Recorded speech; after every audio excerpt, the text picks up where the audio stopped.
We are back on Taking Care of Business on Koerner Radio, News Talk 1180, 1230 KGEO, and 1410 KERI. Our in-studio guest is Jeremy Stott. He's just kind of hanging around with us while we talk to Eric Blehm about his latest book, Fearless, Story of SEAL Team 6. So you were telling us about Adam. He had all these injuries, and yet even with the injuries, they let him become part of that elite group in SEAL Team 6? Yeah, he was the first one to ever have the opportunity to qualify at that level from my research, from what the training cadre told me and from they found in their history, with only one eye, having been not born with it, but having only one eye, and also shooting 100% with your non-dominant hand, both pistol and rifle. So he was as they put it was unprecedented. What's the percentage of people that apply to become a Navy SEAL that actually make it? Well, there's a lot of different attrition type processes along the way. BUDS, basic underwater demolition, SEAL training in Coronado, which many of us have heard about. Just approximately out of 100 that try out for that, 20% or so makes it through. And then once you're assigned to a platoon and you've done a couple of deployments, rotations, things like that, as an actual SEAL on the numbered SEAL teams, you can ultimately, if you are recommended by your superiors, you can try out for DevGru, and that only about 15% of the people who get screened for it's a psychological screening process and top secret clearance screening processes get into to even try out. And then of the people that actually get to try out for it, it's in a process called Green Team. About 50% of that 15%, which is already dwindled down from that original 20%, essentially it's the top 1% of naval special warfare, top 1% of the Navy. Just like the Army has Delta Force, they're kind of the equivalent, top 1%. Boy, after everything this gentleman went through, to be able to qualify for the SEALs is amazing in and of itself. But how did Adam die? What was the reason he died, and what was he doing at the time? Well, there was a mission in Koerner province near the Pesh River Valley, an area where there was a Taliban leader that was an insurgent who was doing a lot of ambushes, placing IEDs on the roads that the more conventional forces were using from the forward operating bases, had a lot of blood on his hands, and they intercepted some intelligence that said he was planning to attack a battalion that was about to move in the region. And they knew, just because of this guy's background, that he would likely be successful. And that's when they called in SEAL Team 6, and they went into an area that had never been these guys know places where they're not going to be pursued. The conventional Army forces just weren't equipped. The Marines in the area to get up into those areas, the regular SEAL teams, they were just in basically an area where that was no man's land. And as it was described to me, it wasn't going in and kicking a hornet's nest. It was actually infiltrating inside of a hornet's nest, sneaking past all the sleeping hornets, and then kicking the queen bee in the head. And then all the hornets are going to wake up, and you will have to fight your way out of that hornet's nest. And that's what they were up against the night that Adam was killed. They knew that if they did not take this leader out, that more Americans and or coalition forces would be killed. And it was because of his basically putting himself ahead of before others. He volunteered when something needed to be done to accomplish the mission, and the mission was accomplished. But during a preceding firefight, Adam Brown was wounded, and his teammates had to fight to get him out of that valley. And how many SEALs went in, and how many SEALs came out? Those are things that are vague in the book. I was very, very careful to protect the operational security of these guys. We don't really need to know how many people go on these missions and what are the units that are attached with them, how many there are. I will just say that it wasn't a gigantic number and it wasn't a tiny number, and we'll leave it at that. I have to tell you something about being left-handed. I'm left-handed. When I was in the Marines, I was number one in the whole entire company in the. Oh, Jeremy, help me out here. What did we used to call it when you had the giant Q-tips we used to use as Pugil sticks. Pugil sticks, that's right. I was number one, which kind of frosted the DIs because I'm 5'8.5" on a good day. But so I can relate to the left-handed thing.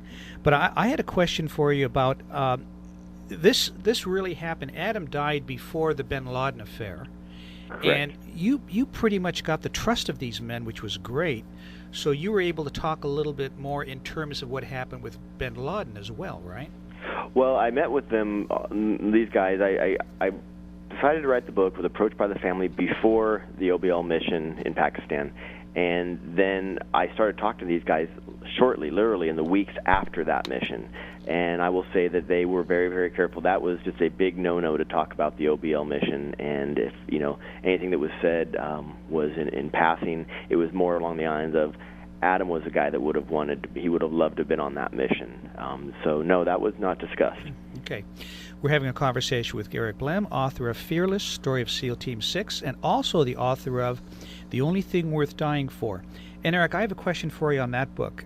Sure. We had Gary Bernson on last year, who was the CIA chief in Afghanistan, and a fascinating interview. Gary was just really, really an interesting guy. But he gave us and he didn't want to come out and say this, but we got the feeling from him that the war would have ended earlier. I mean, he had bin Laden pretty much trapped against the border, and he claims Rumsfeld kiboshed it and didn't allow him to go in there and get bin Laden, and obviously Rumsfeld denies that. But you've written a book about that particular time in that area. Do you think we could have gotten bin Laden way back when in 2001 at that time? Well, I've talked to a lot of guys that were there on the ground. Special Forces. My last book's about 5th Special Forces groups, Green Berets, ODA 574. This was the first team to go into the south of Afghanistan. Gary and those guys with the CIA first went in the north. They actually teamed up with the standing armies of the Northern Alliance, the United Front, and the guys I talked to went into the south where there was no Southern Alliance, so to speak. They just went in to try and build a militia, along with a guy named Hamid Karzai, who ultimately becomes the president of Afghanistan. And I interviewed guys that were in both the north and the south at that period of time. And it is still a kind of a wash between. It depends on who you talk to, because it sounds real easy. Yeah, we got somebody cornered in this little area, and anybody that's been to those mountains, I mean, Gary would say it as well. Those mountains aren't exactly the easiest things to maneuver all around. Had they gone and really, really, really pushed in and had rangers and various elite infantry in those passes that would block the way into Pakistan immediately, there was a good chance of it. But finding one person in that is kind of like a gray needle in a granite haystack. And they said that it's not quite as simple as, if we had those different areas blocked, the blocking positions, would have turned out differently. A good possibility, but just as likely not. Eric, this is Clay, and I think there's probably hundreds of Adam Brown-type stories out there, because every soldier has an individual situation or an individual story. But what prompted you to actually write the book about Adam Brown? Well, Adam himself wanted his story told. In his final wishes, he said that if I'm killed in combat, I would like the world or people to know about who I was before I met my wife and before I came to know Jesus Christ, because he was a man of faith. That's where he found a lot of his strength and what he overcame. And essentially, he wanted his testimony told, who he was when he was this criminal and this dirtbag. And that to me is the epitome of being fearless, because most people at that level, I mean, he had risen to the very top level. He was, medals and different awards and hundreds of missions. Just the guy was a bona fide hero, yet he was willing to let people know about who he was when he was this dirtbag, because he wanted people to know that you can rise above those dark places in your life, and you can turn your life around. You can be redemptive, and you can succeed. You can claw your way out of those dark, black places in your life, and that, I think, is just a great story. The best heroes, I believe, are the humble warriors, the ones that have compassion, that have risen from a dark place, and that I think is what kind of defines them, and it defined Adam. And I got to tell you, I don't think there are a lot of stories from what I've told of people who rose above crack addiction to make to the top tier of the military like that. It's a very unique story. Yes, it is. Eric, I want to end this segment with a quote from your book. When Navy SEAL Adam Brown woke up on March 17th, 2010, he didn't know he would die that night in the Hindu Kush mountains of Afghanistan, but he was ready. In a letter to his children, not meant to be seen unless the worst happened, he wrote, "I'm not afraid of anything that might happen to me on this earth, because I know no matter what, nothing can take my spirit away from me." So that's quite a legacy to leave your kids. Absolutely. Eric, it's a great book, Fearless, and also your other book I highly recommend. I can't wait to finish it, The Only Thing Worth Dying For. And what's your website again? It is fearlessnavyseal.com. and you can find the book pretty much anywhere books are sold right now. There's also a little YouTube video trailer on the website or on YouTube. You look for Fearless Adam Brown. You can get a look at what his family is, who his family is, what he looks like, old photos. And I'd love to also just tell Jeremy there, thank you for your service. Thank you guys for your service. Thank you to everybody in your listenership for serving. You guys make these type of shows possible for the rest of us, why we kind of live in our cool little bubble called America. Thank you, Eric. And that's number 7 on the New York Times bestseller list, and we'll definitely talk to you again. Sounds good.